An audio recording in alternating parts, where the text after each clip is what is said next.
साथ बदलते भारत की शान।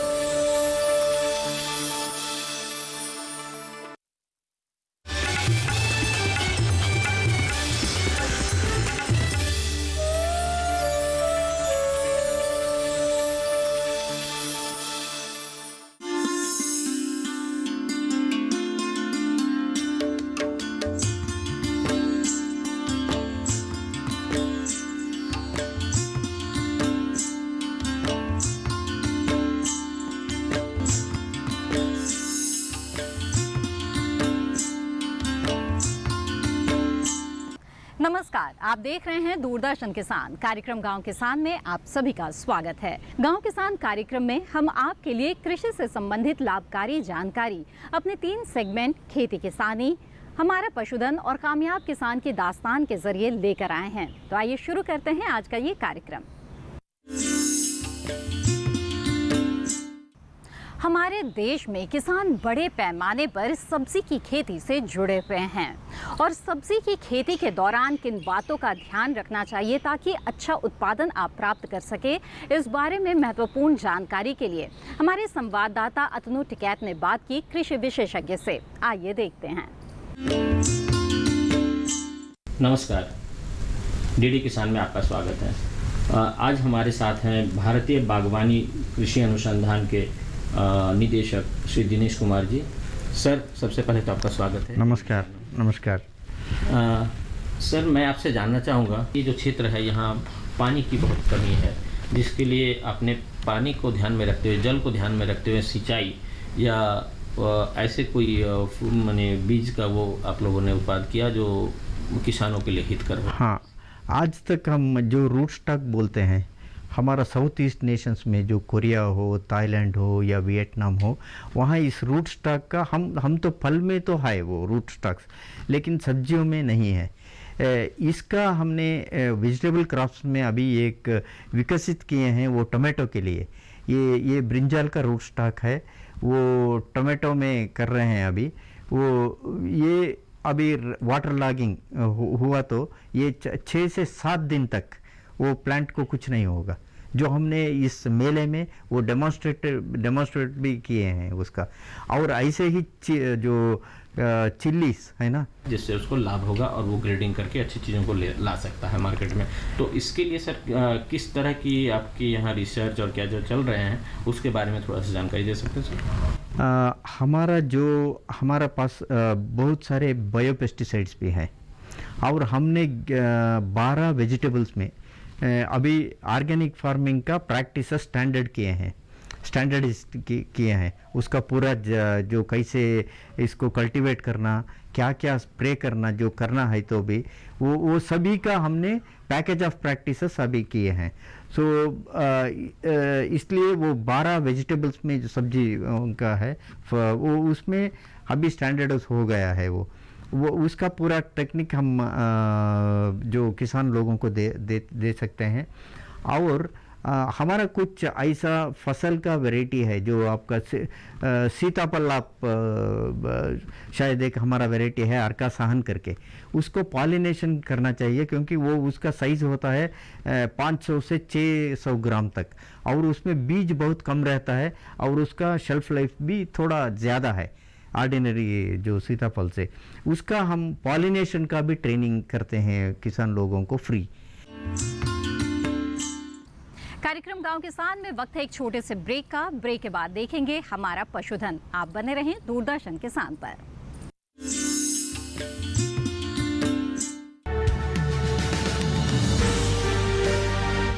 साल से लगातार कृषि दर्शन है आपके साथ। खेती की नई तकनीकों से लेकर किसानों की हर समस्या का हल, जारी है कृषि दर्शन का ये सफर। किसान चैनल के साथ सोमवार से शुक्रवार शाम 5:30 पर। बीमारियों से कैसे बचेगी फसल, मवेशियों की मुश्किलों का क्या है हल, कहां से लाएं बीज, कितनी लगेगी खाद, किसानों के हर फोन का विशेषज्ञ देंगे जवाब। देखिए हेलो किसान लाइव सोमवार से शुक्रवार शाम 6 बजे।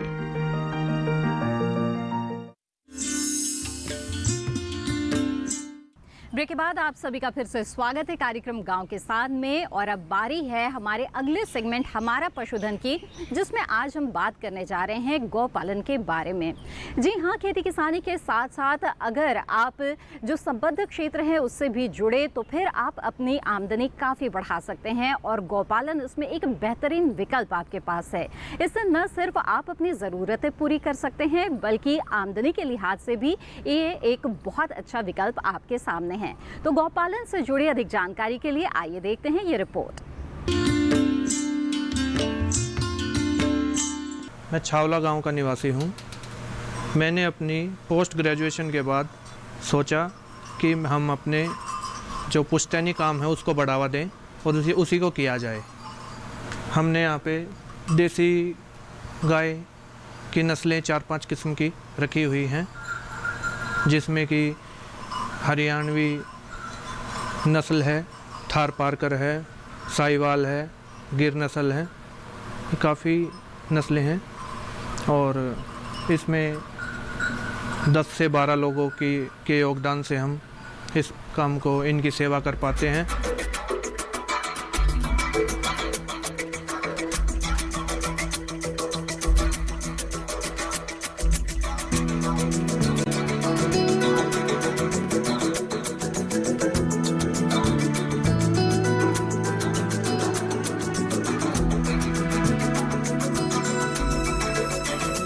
हम कृषि और गौपालन या पशुपालन दोनों साथ इकट्ठे करते हैं, जो कि इनके गाय के गोबर से उसमें खेत में इसके खाद के लिए उपयोगी होता है ये, और दूसरा वहाँ से चारा जो होता है वो इनके लिए उपयोगी होता है, जो कि दोनों काम हम इकट्ठे कर पाते हैं। सुबह उठ के इनको बाहर खुले में छोड़ देते हैं, उसके बाद दूध निकालते हैं, अंदर लाते हैं, फिर दूध निकालते हैं, उनको चारा डालते हैं। चारे में हम हरा चारा देते हैं और दलिया वगैरह।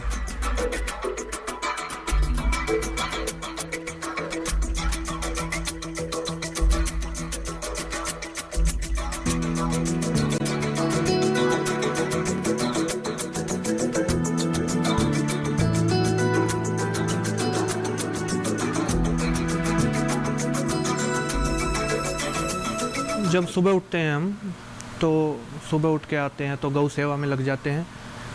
जो रात की एक जगह बंदी हुई होती है गाय, तो उनको हम बाहर छोड़ देते हैं, खुले में छोड़ देते हैं और फिर अंदर साफ़ सफाई करते हैं। और साफ़ सफाई करने के बाद हरा चारा वगैरह जो है इनका खाना हम अरेंज करते हैं। और उसके बाद जो दुधारू पशु होते हैं उनको हम अंदर लाते हैं और उनका दूध निकालते हैं, जो कि हमारा दूध यहीं से ही सारा बिक जाता है। बाकायदा हमको तो कम ही पड़ता है दूध, जो कि 140 रुपये लीटर यहाँ से जाता है। हमको कहीं जाने की ज़रूरत नहीं पड़ती है। सूखा चारा है, हरा चारा है और दलिया है, जवार है। हम यहीं पे ही रहते हैं, हमारी दिनचर्या इन्हीं से जुड़ी हुई है और इनके सेवा के लिए हमने 8 से 10 लोग यहाँ पे इनका प्रबंध किया हुआ है। पशुधन से अधिक उत्पादन प्राप्त करने के लिए ज़रूरी है मौसम के अनुसार उचित पशु प्रबंधन। तो आइए देखते हैं क्या कहता है इस माह का पशुपालक कैलेंडर।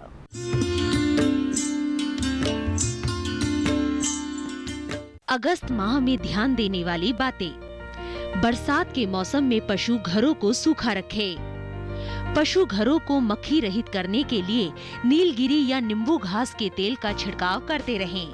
पशुओं को खनिज मिश्रण 30 से 40 ग्राम प्रतिदिन दें, जिससे पशु की दूध उत्पादन और शारीरिक क्षमता बनी रहे। पशुओं को बाह्य परजीवी से बचाने के लिए पशु चिकित्सक से परामर्श अवश्य दिलवाएं। पशुशाला में फर्श और दीवार आदि साफ रखें। तुलसी या नींबू घास का गुलदस्ता भी पशुशाला को स्वच्छ बनाए रखने में मददगार होता है। पशुशाला को कीटाणु रहित करने के लिए नीम तेल आधारित कीटनाशक का प्रयोग करें। पशुओं को अत्यधिक तापक्रम एवं धूप से बचाने का उपाय करें।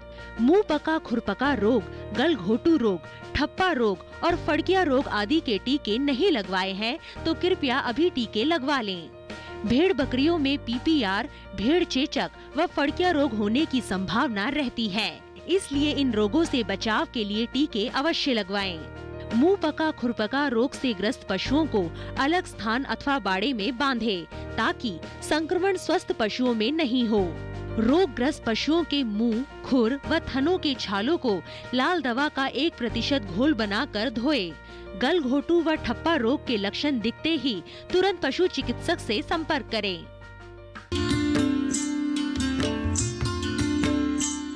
गांव किसान में वक्त तो चला है एक और छोटे से ब्रेक का। ब्रेक के बाद देखेंगे कामयाब किसान की दास्तान। आप बने रहें दूरदर्शन किसान पर।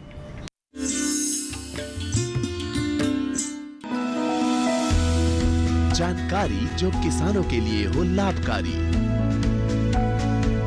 समस्याओं पर पड़ेगा समाधान भारी, कृषि की हर बात का ख्याल, कब कैसे की जाए बेहतर देखभाल।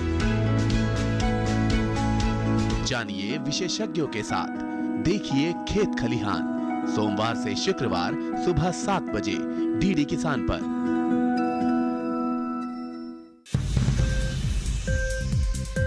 उपज के भाव ताव, आवक का हाल चाल, आयात निर्यात पर पैनी नजर, जानकारों की सटीक सलाह, सिर्फ मंडी खबर में सोमवार से शनिवार सुबह 8:05 पर।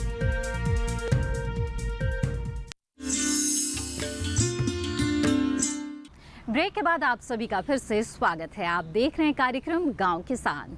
हमारे देश में कई ऐसे किसान हैं जिन्होंने अपनी मेहनत और लगन के बल पर और इसके साथ ही वैज्ञानिकों की सलाह के आधार पर खेती करके कृषि जगत में सफलता का परचम लहराया है। और न सिर्फ उन्होंने खुद सफलता पाई है बल्कि औरों के लिए भी प्रेरणा स्रोत बन गए हैं। तो आइए आपको मिलवाते हैं ऐसे ही एक सफल किसान से।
और कुछ हमने पूसा से लिए थे। ये सर्दियों में लगाया जाता है, ये दिसंबर जनवरी के अंदर लगाया जाता है। 2 साल के अंदर इस पर फ्रूटिंग चालू हो जाती है। दिसंबर के अंदर डोरमेंट हो जाता है, फरवरी एंड के अंदर इसके अंदर फल चालू हो जाता है और बहुत सुंदर फल आया है। फूलों से डाली भर जाती है, जैसे आलू बुखारे का पेड़ डाली भर जाती है फूलों से, वैसे ही आड़ू के अंदर डाली पूरी फल भर जाती है। कम से कम एक पेड़ पर 1000 के करीब 1500 फूल होते हैं। सारे फल में कन्वर्ट नहीं होते हैं, फल 200-250 बनते हैं। अगर किसान भाई इसकी खेती करेंगे तो ये जैविक है, 100-125 रुपये किलो आराम से बिकता है।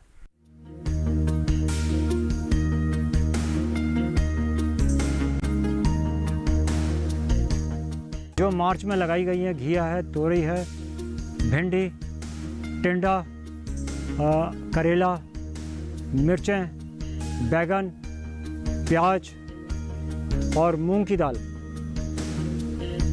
लगाई है। यहाँ लोबिया लगा रखा है हमने, टमाटर लगा रखा है और ग्वार लगाई है। सबके अंदर इस वक्त सब्जी लगी हुई हैं।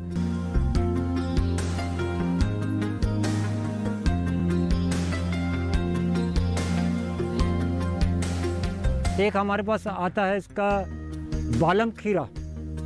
बालम खीरा का अचार आपने नहीं सुना होगा। बालम खीरा का अचार भी बहुत बढ़िया होता है। बालम खीरा हर जगह नहीं मिलता। औषधीय अचार है। करौंदे का अचार भी बहुत बढ़िया होता है। करौंदे का मुरब्बा भी बहुत बढ़िया होता है। 1 एकड़ के करीब हम धान करते हैं। हम काला धान उगाते हैं देसी, जिसको काला भात कहते हैं, काला नमक भी कहते हैं। ये थोड़ी पुरानी वैरायटी है, देसी वैरायटी है। बहुत अच्छा रहता है, न्यूट्रिशन बहुत ज़्यादा है इसमें और ये नुकसान नहीं करता। इसके अंदर विटामिन्स, मिनरल्स बहुत ज़्यादा हैं, एंटीऑक्सीडेंट बहुत ज़्यादा हैं और ये दिल्ली में आसानी से नहीं मिलता। किसान भाई इसको उगाकर मुझसे बीज ले सकते हैं। किसान भाई इसको उगाकर 300 रुपये किलो तक बेच सकते हैं इसको। इसकी फसल और धान से ज़्यादा अच्छी होती है।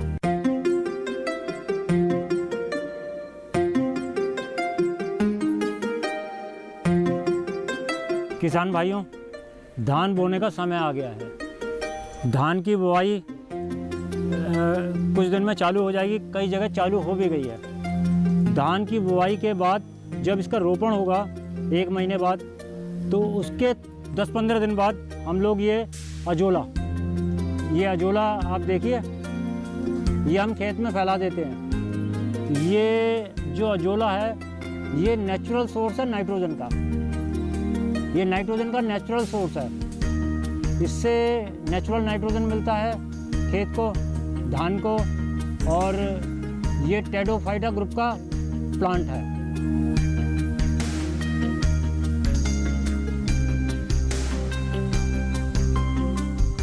एक एकड़ के करीब हम धान करते हैं। धान का सीजन चालू होने वाला है। 1 हफ्ते बाद बुवाई चालू होगी। हम काला धान उगाते हैं देसी, जिसको काला भात कहते हैं, काला नमक भी कहते हैं। ये थोड़ी पुरानी वैरायटी है, देसी वैरायटी है। बहुत अच्छा रहता है, न्यूट्रिशन बहुत ज़्यादा है इसमें और ये नुकसान नहीं करता। इसके अंदर विटामिन्स, मिनरल्स बहुत ज़्यादा हैं, एंटीऑक्सीडेंट बहुत ज़्यादा हैं और ये दिल्ली में आसानी से नहीं मिलता। किसान भाई इसको उगाकर मुझसे बीज ले सकते हैं। किसान भाई इसको उगाकर 300 रुपये किलो तक बेच सकते हैं इसको। इसकी फसल और धान से ज़्यादा अच्छी होती है।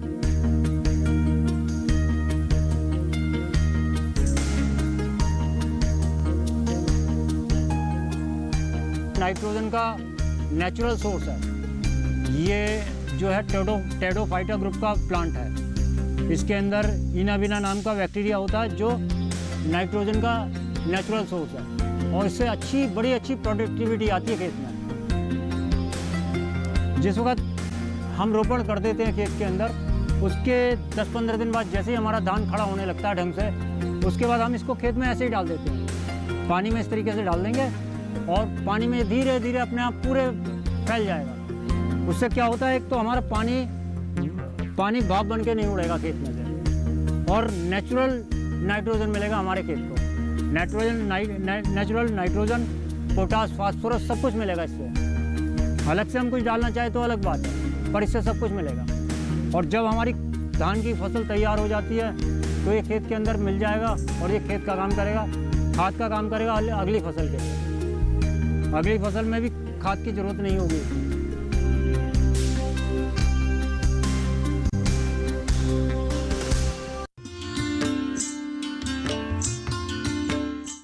इसी के साथ कार्यक्रम गांव किसान की आज की कड़ी में बस इतना ही। फिर होंगे हाजिर कुछ और जानकारियों के साथ। तब तक के लिए आप जुड़े रहें दूरदर्शन किसान से। मुझे दीजिए इजाजत। नमस्कार।